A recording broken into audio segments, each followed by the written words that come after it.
If I just read out the theory part, it might look very confusing here. The reason is that it involves too many processes and phrases. If they're not being able to achieve, if they're not being able to come up with that success rate, that means we need to change the strategy. We need to change the baseline altogether. Globalization has actually created a kind of competition spirit where everybody feels that they can invade into the other country.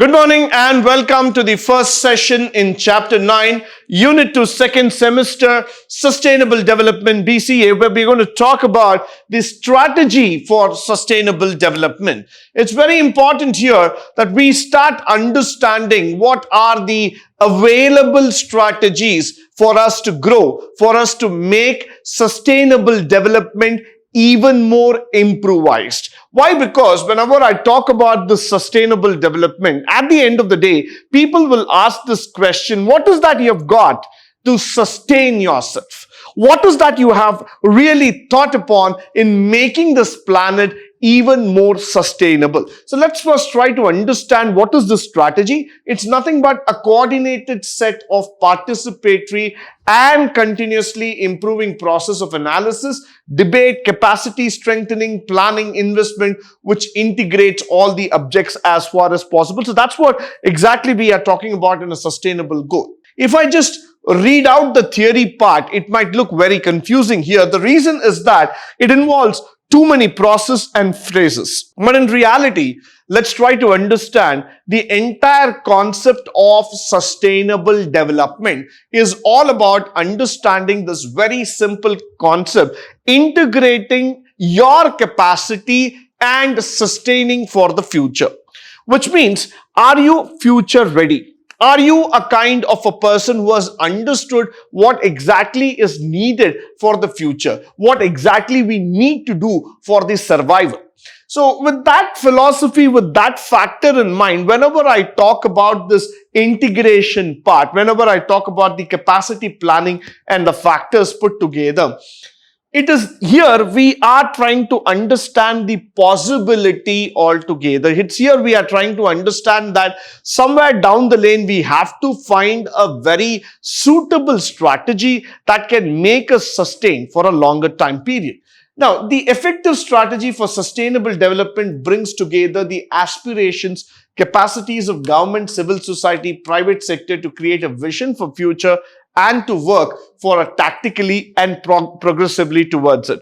So whenever I say that the approach and the development is needed, now when you look into the governmental aspect, they want to understand a process, a system, which can be tactical, which can be socially understandable, adjustable, and can be a beneficial act altogether.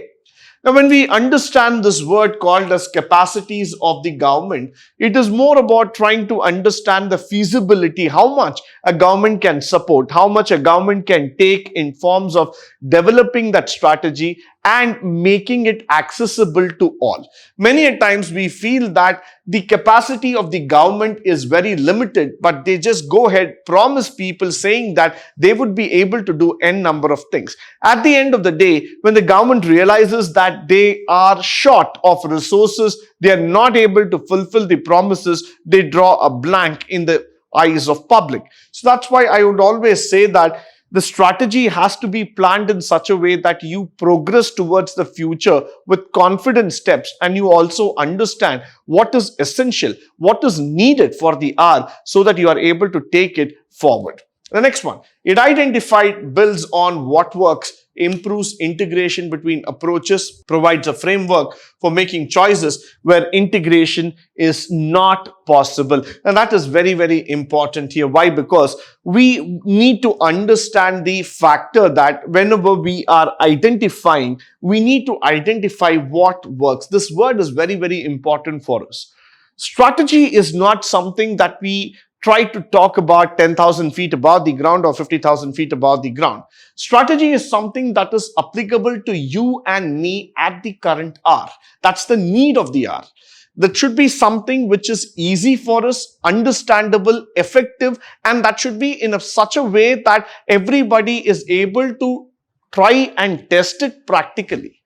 Unless and until we are doing it, it is not going to provide us a framework, or we would be rather just thinking about ourselves that this entire strategy is remaining where it is. So we need to provide a framework, we need to build a system, we need to build an entire ideology in such a way that this strategy actually integrates all the practices, it takes forward all the necessary resources and creates a sustainable environment in the long run. Followed by the external partners who are a support to this strategy. Now, the development aspect of a strategy cannot happen in silos. So, always we need to understand that to develop a strategy, you need partners, you need cooperation, and these cooperative agencies have offered financial and technical support to the strategic planning approach, such as the national conservation strategies, the poverty reduction strategies, and this support has been provided to the opportunities for country, to the stakeholders to explore the sustainable development options. So now what is happening is that though the external agencies, let's talk about IMF or World Bank or OECD, all these people have tried to understand this very simple factor that this is the right time where we need to provide some sort of sustainable energy support to the people here and make sure that these options are given to the country in terms of exercising it and try to bring it forward as a sustainable strategy. Most of the countries feel here that this strategy that has been developed has been going in such a way that this opportunity is not even being taken forward in the right manner. So what is very much needed here is that the government should provide such sort of support to the country where the options are very, very clear and they are flexible in nature. Followed by, when you talk about this bilateral and multilateral development agencies, we have been hearing about it through the WTO or probably through the IMF, the World Economic Forum, and other bilateral arrangements that have been done. They are heavily influenced by this strategy process. They are just carried away, or rather I would like to say upon this word, they are very much concerned about the strategic process that goes through the system, its timing and its outcome. So they are highly concentrated on the results and they want to know that how the country will be able to come out with a successful strategy, give them the best option, the best opinion in the long run, and then the one which they are supporting with another strategy. So what is the link between one particular strategy and the other in the long run? The next one is the monitoring practice. Now, you need to see that any strategy that is going to be implemented has to be monitored. You cannot just leave the strategy in the air and say that, yes, it's going to be done by its own. So sometime down the lane, one has to think very, very clearly and carefully, stating this factor that, yes, this strategy has to be implemented, it has to be monitored, it has to be found out whether they are doing it in the right way, in the right direction or not. So somewhere down the lane, I would always feel that the monitoring is one of the core competent part of a strategic development progress. It needs to cover all the processes as far as possible, such as the quality, the coverage of participation, the information, outcomes, and the changing baseline. When I use the word changing baseline, it's about the benchmark. It's about the factors that we are talking about in terms of development. So this has to be covered altogether. Secondly, monitoring is not a separate exercise. So I will never say that monitoring is something out of the blue or out of the box altogether. On the contrary, the process outcome indicators need to be considered on a regular basis. So when we are going to talk about this factor, how the strategy has been formed, how it has been taken care of, we also need to understand that the outcome indicators will be considered on a regular basis. That means the results would be monitored, evaluated by the stakeholders, trying to understand whether they have been able to achieve what has been told. If they're not being able to achieve, if they're not being able to come up with that success rate, that means we need to change the strategy. We need to change the baseline altogether. Followed by the challenges to the sustainable development. What are the challenges that we are seeing? The development progress over the past 30 years has been an unprecedented factor altogether, which means the life expectancy in the developing countries has risen more than 20 years. Infant mortality rates have also been halved, and the primary school enrollments have also doubled. Now, this is a very good news for all of us. Why? Because once upon a time when we were talking about the mortality rates at around 56 and 60, today most of the countries have a mortality rate somewhere around 76 to 80, and the literacy percentage across the globe has crossed more than 85%. So that means you would be able to see that there are many people and countries who have made a successful progress altogether in terms of understanding the human indicators, and they are moving forward. But at the same time, the food production and consumption has also increased 20% faster than what it was the population, and the pace of improvements in income level as well as the health and education has also exceeded that of the industrialized country. So somewhere down the lane, we are able to understand this factor very clearly that yes, we have been developing ourselves, we have been trying to build a system, a capacity to such a great level that it is trying to make us move forward, it is trying to make us understand where we are exactly heading to. But then at the end of the day, I really want to focus upon these factors very clearly. Why? Because somewhere you are able to see the connection here. One side, the human race for exceeding himself in terms of expectations have gone skyrocketing.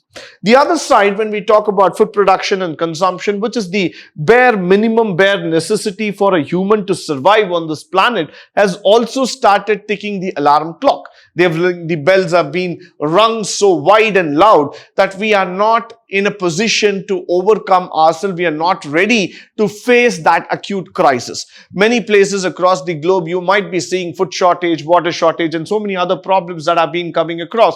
So what we are feeling at the end of the day is that this needs to be controlled. This needs to be brought back in place altogether. Followed by the decentralization and globalization. These are two major trends that we have been talking about, which can reinforce and contradict each other. Now look at those words. One side, I'm talking about a concentration. I'm trying to say that yes, this is what is needed for the planet, but at the same time, this is going to be a challenge to the planet also. So I'm trying to put in both the words here, reinforce and contradiction altogether. Now, are they relevant in respect altogether? The answer is yes. While it increasingly recognizes that most social and environmental issues most effectively are dealt with the centralized level, many are linked to the globalization and they require the global rules of governance system. Though they are linked, though they are understandable, though they are built over a particular system, we know that how things are happening. We also know how things have been going forward, where it is going, how it is going. Every single aspect we are understanding, there's no doubt about it. But the other side, we find it that this link to the globalization is also causing a harm to the planet, because we are using the resources at that high rate. We are depleting the resources at that high rate. Probably we might not be able to regenerate it. So one side, when we are talking about the globalization, the other side, we are also talking about the environmental issues. Followed by the decentralization. Now, decentralization can foster development policies and strategies suited for the local economic and the environmental factor. So whenever we talk about that social economic factor, what we are trying to understand is that it's about promotion, the good governance structure which are responsible for the citizens' demands that allow the downsizing and streamlining of central government institutions. So somewhere down the lane, we don't want more of government, we want more of governance altogether. So what we want to see here is that we want to see that the world has understood the essence of becoming independent day by day. We do not want to be a part of a dependent system where I go back to the government every day asking for something or the other. We rather want to have a system where people are independent enough to make their choices, to make the process even more enabled by themselves, so that I can downsize, I can streamline the process to such an extent that I'm able to think myself, I'm able to activate myself, I'm able to work by myself. Now, when you look into smaller countries like Finland, when you look into places like Norway, Denmark, all these countries have been able to make a rapid progress in the human indicators. Why? Because they have been able to understand that the intellectual part of thinking is activated. They have understood that it's not the government every time has to step into your life. Rather, you can make your life even more interesting by following certain ethics and principles, and you can include everybody as a part of the society to be a part of the bigger journey called as the human race. Followed by the globalization. Now, the process of globalization has been driven by factors such as trade liberalization or increasing foreign investment, where we talk about people who are trying to improve on the technology, create a better communication, a rapid technology enhancement and innovation, and also the spread for economic reform programs and other factors. Now, the globalization is actually a race trying to conquer every part of the world, trying to conquer every nation, telling them that this is the right opportunity that you need to seize in terms of growing up. Globalization has actually created a kind of competition spirit where everybody feels that they can invade into the other country, where they can just try to spread their wings as far as possible and try to make this entire globe as a single united place where one country wants to dominate over the other country. And thanks to the globalization part, you would be able to see that the rapid increase in technology and innovation, which has gone to an extent beyond human thought, and we are slowly degrading the entire environment.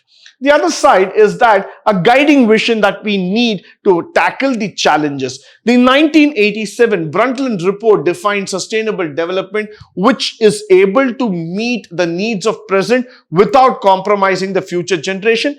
At the heart of this concept, keeping this as a center concept belief, we believe that the long-term social economic development objectives should be complementary and they should be interdependent in the development process. So that is what we are interested upon. That is what we are really needing at this point of time, because we want to see that at any given point of time, this is taken care of. This is what we are really worried about.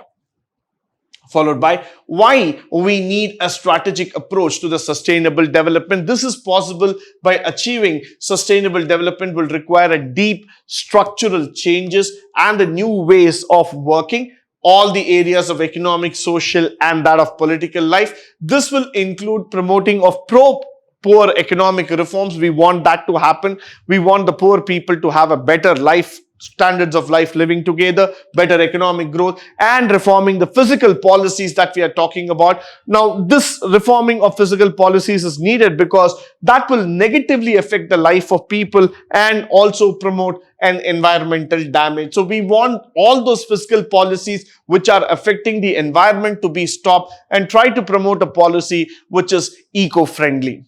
With this, I come to the end of today's session. I hope and believe that all the factors that we have discussed through this presentation would be of a great help to you, both in terms of theory as well as in the practical walk of life. In the upcoming sessions, we are going to talk about the environmental accounting measures, which is going to be a very interesting topic. But until then, stay tuned, stay enlightened, and be blessed forever. Thank you once again for joining me today on this wonderful session.